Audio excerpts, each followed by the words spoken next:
अऊज़ु बिल्लाहि मिनश्शैतानिर्रजीम बिस्मिल्लाहिर्रहमानिर्रहीम। मुअज़्ज़ज़ नाज़रीन, अस्सलामु अलैकुम व रहमतुल्लाहि व बरकातुहू। आज यौम आशूर के दिन पर इमाम आली मकाम इमाम हुसैन रज़ी अल्लाह ताला अन्हो की बारगाह में ख़राज अक़ीदत पेश करने के लिए आपके सामने हाज़िर हुआ हूँ।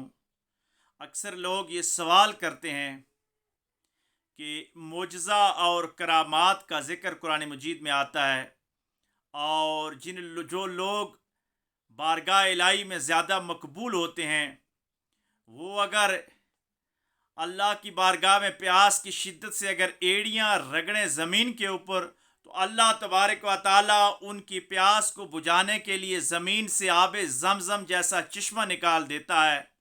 तो क्या वजह हुई कि इंसानियत के वो अज़ीम शहज़ादे इमाम आली मकाम इमाम हुसैन रज़ी अल्लाह ताला अन्हु ने करबला के मैदान में इस तरह की किसी करामत की तरफ नहीं गए और हक़ की जो आवाज़ थी उसको बुलंद करने की अंजाम के तौर पर जो जालिम का जुल्म था उसको सब्र के साथ सह गए। तो इस हवाले से कुछ लोग कन्फ्यूजन पैदा करने का शिकार हो जाते हैं, कन्फ्यूजन पैदा करने की कोशिश करते हैं कि हुसैन के पास ये इख्तियारात नहीं थे, हुसैन का वो रूहानी मुकाम नहीं था। माज़अल्लाह ऐसी कोई बात नहीं है। माज़ सामईन, ये समझने की बात है कि मोजज़ा और जो करामत होती है ये अल्लाह की मर्ज़ी और मंशा के मुताबिक होती है। अल्लाह जब चाहता है तो अल्लाह के इज़न से कुम बेज़निल्लाह से वो मोजज़ा भी होता है। अगर किसी पैगंबर से हो जाए तो वो मोजज़ा होता है, और किसी पैगंबर के उम्मती से हो जाए तो उसको करामत कहा जाता है। वो ऐसी माफूकुल फितरत चीज़ भी हो सकती है जो बज़ाहिर ज़िंदगी में ना हो, लेकिन अल्लाह की ख़ास कुदरत से नबी अलैहिस्सलाम को मुजज़े अता होते हैं, अम्बिया अलैहिस्सलाम को, और अम्बिया के मानने वालों को ये करामत का ताज सजाया जाता है। लेकिन कुछ बदबख्त लोग ये सवाल करते हैं कि इमाम आली मकाम ने करबला में वो ज़मीन पे क्यों नहीं पाँव मारा कि ज़मीन से पानी निकल आता, पानी के चश्मे निकल आते और वो सैराब हो जाते। या इमाम आली मकाम ने दुआ क्यों नहीं की कि यजीदियों का अंजाम ऐसा होता। तो माज़ सामईन, ये अल्लाह की सुन्नत जारिया है कि अल्लाह ने करबला से लेकर बदर से लेकर करबला तक हक़ का जो रास्ता होता है उसको प्रैक्टिकली अमली तौर पर लोगों के सामने लेके आना होता है। क्यों कि अगर बदर के मैदान में या करबला के मैदान में इमाम आली मकाम अगर पाँव मारते ज़मीन से पानी निकल आता, तो क़यामत तक के लिए हक़ की जो आवाज़ें बुलंद होनी थी, आज़ादी की जो जदोजहद लोगों ने करनी थी, वह इमाम आली मकाम को हुर्रियत का इस्तिआरा समझते हैं। अगर इमाम के पाँव से पानी निकल आता तो क़यामत तक लोग ये जदोजहद छोड़ देते, हक़ की आवाज़ बुलंद करना छोड़ देते। इस वजह से छोड़ देते कि हुसैन तो रूहानियत के इस बुलंद मकाम पे थे कि वो जब मैदान में उतरे तो अल्लाह ने ज़मीन में उनकी खातिर पानी भी निकाल दिया। उनकी दुआओं से यजीदी फ़ौज बर्बाद हो गई। हमारे पास तो ये रूहानी ताकत नहीं है, इसलिए हम हक़ की आवाज़ को बुलंद करने की ताकत नहीं रखते। हम जाबिर हुक्मरान का मुकाबला नहीं कर सकते, हम मौलूकियत का मुकाबला नहीं कर सकते, हम शख्सी हुक्मरानी का मुकाबला नहीं कर सकते।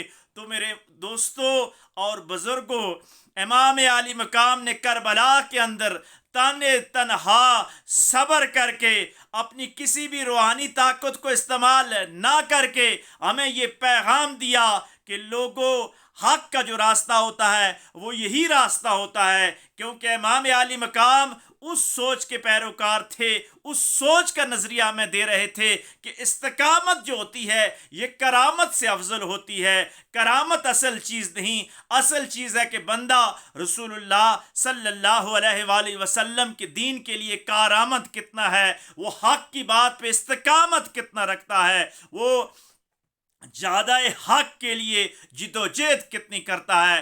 तो इमाम आली मकाम ने अपनी रूहानी ताकतों को करामत के लिहाज से इस्तेमाल नहीं किया, बल्कि करामत के तौर पर इस्तेमाल किया। न सिर्फ खुद को अल्लाह की बारगाह में कुर्बान किया, बल्कि अपने पूरे खानवादे को कुर्बान करके लोगों को ये बता दिया कि लोगों, حق کی خاطر بندے کو میدان میں کھڑا ہونا ہوتا ہے۔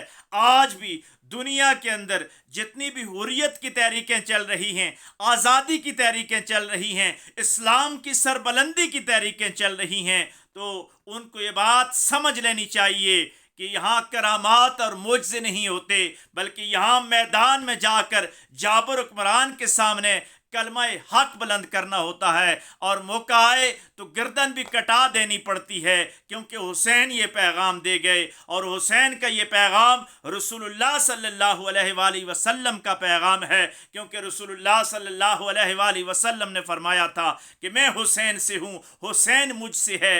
میں حسین سے مراد یہ ہے کہ میری سنت کو وہ زندہ کرے گا، وہ حق کی خاطر آواز بلند کرنے والا جو پیغام ہے وہ حسین کی صورت میں لوگوں کو لقد کان لکم فی رسول اللہ اسوۃ حسنہ کا راستہ دکھاتا جائے گا۔ تو معزز سامعین، جو عملی لوگ ہوتے ہیں، جو جدوجہد کرنے والے لوگ ہوتے ہیں، جو تاریخ میں انمٹ نقوش چھوڑنے والے لوگ ہوتے ہیں، وہ کرامات کا سہارا نہیں لیتے، وہ عمل کا سہارا لیتے ہیں، وہ اخلاص کے بندے ہوتے ہیں، وہ میدان میں اتر کر مقابلہ کرنے والے لوگ ہوتے ہیں۔ اسی لیے تو صوفیاء کے امام حضرت عثمان علی حجویری المعروف داتا صاحب رحمۃ اللہ علیہ نے کشف المحجوب میں یہ بات بڑی واضح انداز کے ساتھ لکھی کہ امام عالی مقام صوفیاء کے امام تھے، صوفیاء کے ٹولے کے سردار تھے، کیونکہ زور ہوندیاں زور نہ لایا۔ میاں محمد بخش رحمۃ اللہ علیہ عارف کھڑی نے سیف الملوک میں بھی اللہ کے ولیوں کی نشانیاں بیان کرتے ہوئے